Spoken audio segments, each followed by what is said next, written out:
Salvador Briggman here. Welcome back to the Crowdfunding Demystified YouTube channel. And as a part of this series, I'm going through the WeFunder dashboard and teaching how to actually fill this out, and also just talking a little bit about WeFunder in general and kind of shedding some light on how it works. Today, we're talking about the team section, and it's coming up right after this.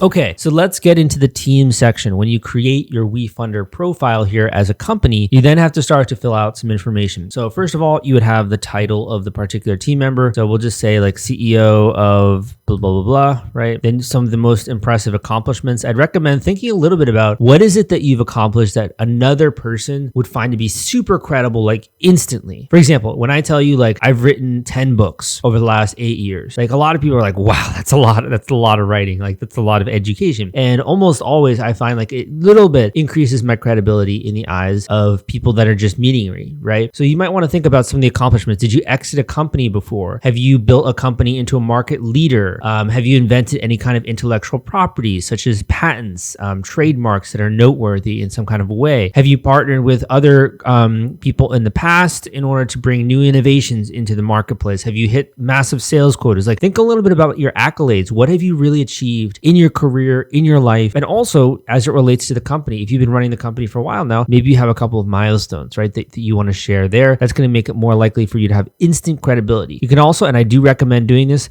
put in your LinkedIn. LinkedIn is super important when it comes to WeFunder fundraising. Make sure you put in your LinkedIn. And also, if you want to, you can put in your Twitter. I'm not as much a big user of Twitter anymore. I do post a lot of my content there still under my CrowdCrux Twitter and also some of the other accounts I own. And then finally, you can say if you are a founder or a team member, and are you full-time or part-time? And you want to give obviously an accurate representation. And then you can upload a photo there that goes with that particular person. The other thing is that you can easily add a team member, right? So to add a team member, you'd enter their name, their email, and then say whether they're a founder or a team member, and then they're going to have to fill out that information. Now, this might seem super simple, right? But I want to just talk a little bit about how this renders, right? How does this look when you come to an actual page here? And in addition, what are some of the marketing techniques that you can use to make this section of your page pop? By pop, I mean just like get attention, instant credibility, make someone feel like you're legit and more likely to raise money from a stranger. Want to take all the stress out of fulfilling your Kickstarter rewards? Fulfillrite is the turnkey solution that puts product delivery on autopilot. The Top Campaigns uses trusted high-tech provider to store, package, and ship their products. Focus on growing your business. Leave shipping to the experts. Don't wait. Get a custom quote from Fulfillrite today. Link in the description.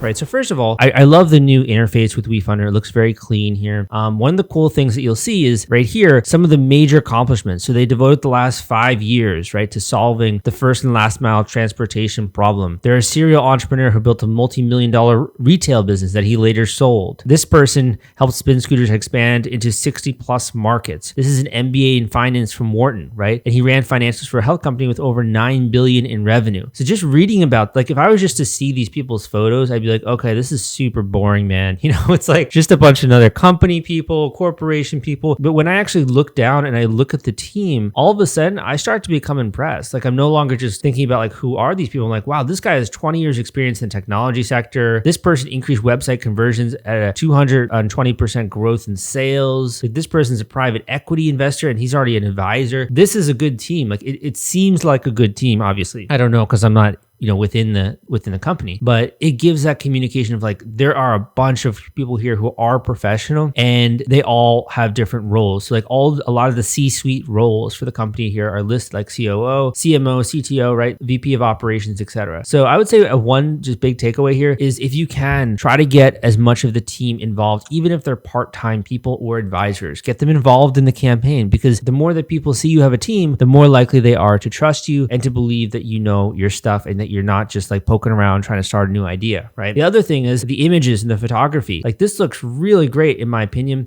Also because you can see their face. It's very professional. It's not like overdone. It looks like a legit person. You can see the co-founders, the advisory members. To try to have at least a semi-professional photo. It doesn't have to be like, world class or something like that, but I think it would definitely be helpful if you had a nice looking photo there. The other thing here is you can see some cool information when it comes to that particular person. So you can see their company when you hover over it, right? And also you can follow this person if you want to. and now following them. This is within the WeFunder functionality. You can also see and connect with their LinkedIn. This is really fostering a community of founders and other people that are investors and involved in these companies. So first of all, if you don't have a team and you're trying to raise money using a WeFunder, it's not impossible. It's just you're going to be going up against a lot of companies like these guys who do have a team involved in the company. So like here's a really good example, I think, of what looks like from the outset a super strong team. You have the president, the co-founder, your chief CFO, cybersecurity, web developer, and the list goes on here. And obviously a lot of these don't have their text at the bottom there, but what it seems like is this just not one person. Like you're not just giving money to one individual. There's a whole team of people behind this. And for an investor, that's comforting. That's like, okay, so like there's a bunch of people here that are going to be working to grow this company. It's not just one individual. That's going to also really boost conversions on the page. And the name of the game is not like get attention. It's more so maintain attention. So these highlights are meant to get someone to continue to be reading, being like impressed as they're reading. And then they get down to the actual pitch and they're like, okay, so this is what it's about, right? It's meant to continue to maintain attention and to present the company in a favorable light. Hope that's useful for you. My name is Salvador Briggman. If you haven't yet, go and check out the book I got out there called Equity Crowdfunding Explained. If you're interested, you can also grab a copy on Audible. That's at crowdcrux.com/equityaudio, crowdcrux.com/equityaudio, crowdcrux.com/equityaudio. That link will take you to Audible. Thank you so much for listening to this video. I appreciate it. I realize that some of these might seem basic to you, but I do want to go through them thoroughly to help other people out there in the audience who might be a tiny bit confused when it comes to WeFunder. Thank you so much. Leave a comment down below if you have any questions, and I'll see you next time.